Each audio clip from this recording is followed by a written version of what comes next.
Thank you so much. Thank you. Thank you so much. So a lawyer's following the doctor. If you've been hurt, call me. That was a very impressive presentation. Thanks for having me. Jerusalem Post, not fake news. So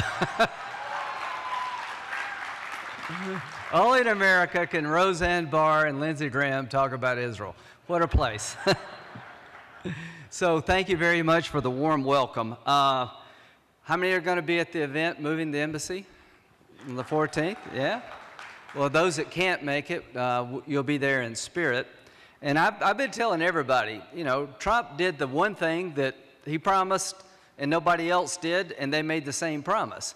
In 1995, I think everybody in Congress said, the capital of Israel is Jerusalem, right? Everybody voted for that.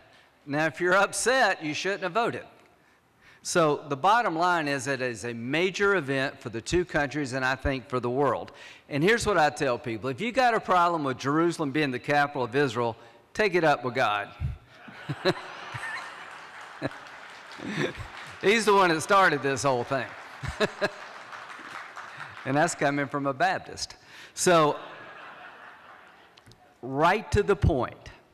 Lot going on, would you agree?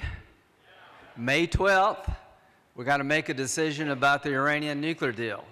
Stay in or get out. I hope we get out unless we make it better, because it's a lousy deal. Here's what I don't get. After the end of the Second World War, in 1946, could you imagine one day in the future, like 70-something years later, that there would be an agreement with a country who writes death to Israel on the side of the missile and everybody be okay with that? See, you should have read Hitler's book. He wasn't joking. So for the Jewish people, this is not a funny thing to have a nation take up arms and yet threaten to destroy the Jewish people yet again. So it tells you a little bit about where we are in the world, how quickly we forget. So I want to applaud President Trump for understanding this deal sucks. Now,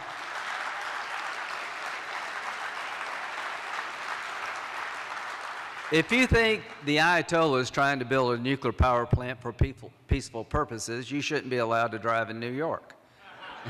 Nobody should be allowed to drive in New York when I think about it. So clearly they've been trying to make a bomb. You don't put a power plant under a mountain if that's all you want to do is build a power plant. The big tip was on the day that we voted on the nuclear agreement in the Senate, the Ayatollah tweeted out, Allah willing, 25 years from now, the Zionist state won't exist. That's kind of a tip of where he's going. So here's the problem with the deal. Under the deal, 15 years from now, all the inspections go away. They can enrich and reprocess without limitation.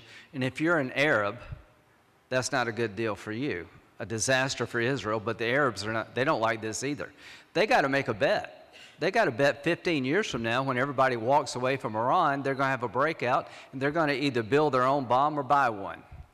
You know what's odd is that the Arabs want to build nuclear power plants in their country, and we're saying you can't enrich uranium, but we're letting the Iranians do it.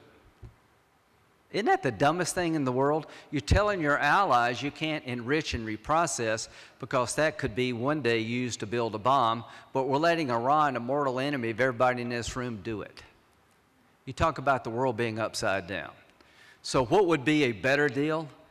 That anytime, anywhere inspections include Iranian military bases. And if they don't like that, get out of the deal.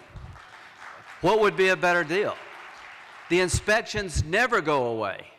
And anytime they get within a year of breakout, you reimpose sanctions. So if it's 100 years from now, you can do it. So I don't know what President Trump's going to do, but I know the Europeans need to take him seriously. He is right to want to get out of this deal. What it's creating is a nuclear arms race in the Mideast, because every Arab country's got to bet one day, unless it changes, the Iranians are going to have a nuclear weapon. And guess what? They don't like that any more than Israel. It's widely believed that Israel has nuclear weapons. They won't admit it, but it's widely believed, and if I were you, I wouldn't take them on. But not one Arab nation responded with a nuclear program because they believed Israel had it. Why? They don't believe Israel's going to wake up one day and blow them all off the map. They do not believe that about the Iranians. They're telling you without any hesitation, anything Iran gets, we want, because in the crosshairs of the Ayatollahs, Sunni Muslims are number one. So, ladies and gentlemen, this is a moment of historical significance. We're not just moving an embassy. We're trying to change what I think will be a disaster in the Mideast, a nuclear arms race, and I'm glad Pompeo is at the table. Now, Syria. I'm having a hearing in 2 weeks on the United Nations Interim Force Lebanon. You know what that means? They suck. They were supposed to protect Israel when Israel withdrew from Lebanon against a buildup by Hezbollah and Iran. They say there's about 160,000 missiles and rockets being placed in southern Lebanon in the hands of Hezbollah coming from the Iranians, while the United Nations Interim Force Lebanon sits around and watches. So I'm having a hearing about how effective they've been. So here's what you need to know. The most likely military engagement is when Israel has to go into Lebanon to neutralize this growing rocket and missile threat. And if Israel goes, we stand behind them and we give them whatever they need, right? And Hezbollah has integrated the rockets and missiles in schools and mosques and apartment buildings, hoping that Israel will have to attack civilian targets. Here's what I'm going to tell you and the world. If Israel attacks a target because Hezbollah put rockets and missiles in that target, blame Hezbollah, not Israel.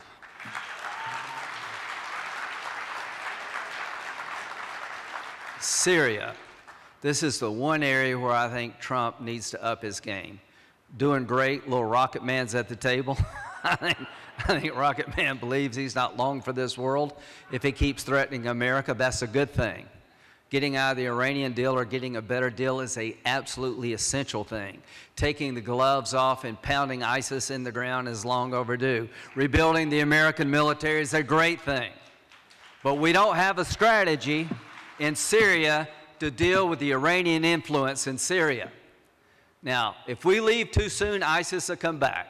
President Trump, do not repeat the mistakes of President Obama. Stay until you get the job done. Those 2,200 Americans are an insurance policy against the rise of ISIS.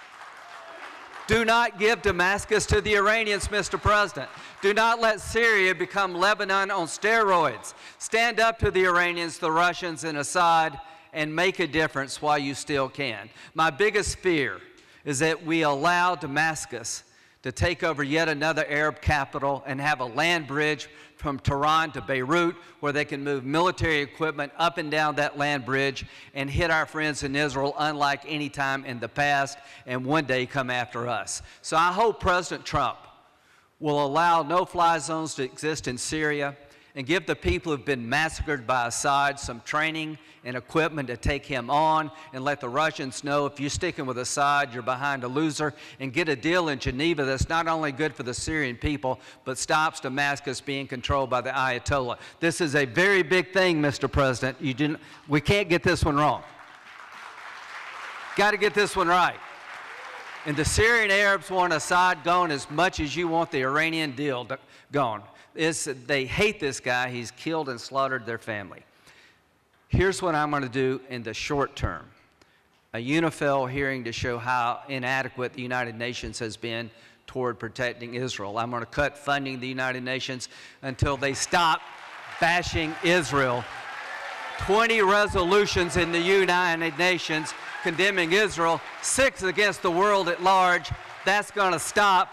No more tax money going to these folks until they stop. That's why we did the Taylor Force law, so that the Palestinians wouldn't get your tax dollars to pay their young people to be martyrs. Finally, the Memorandum of Understanding. Do you know what I'm talking about? Obama negotiated an MOU with Israel. This year, we spent $700 million on the Israeli missile defense program in Congress. Next year, the MOU kicks in and it goes down to 500. I would ask President Trump and Bibi to sit down and renegotiate that deal. I want to give Israel more for missile defense, not less, and here's why. Every time Iran helps Hezbollah, we're going to help Israel. Every time the Iranians threaten, along with their proxies, Hezbollah, Hamas, the Jewish state, we're going to give more to Israel, not less. Let's give an MOU to Israel that says, without any doubt, America has your back. I want the Ayatollah to know that if he takes on Israel, he takes on America. Ladies and gentlemen, the reason I'm so pro-Israel, the people who want to destroy her want to kill all of us too. The Ayatollah is a religious Nazi. He would come after everybody in this room, and we got to stop him. We're going to stop him. God bless you all.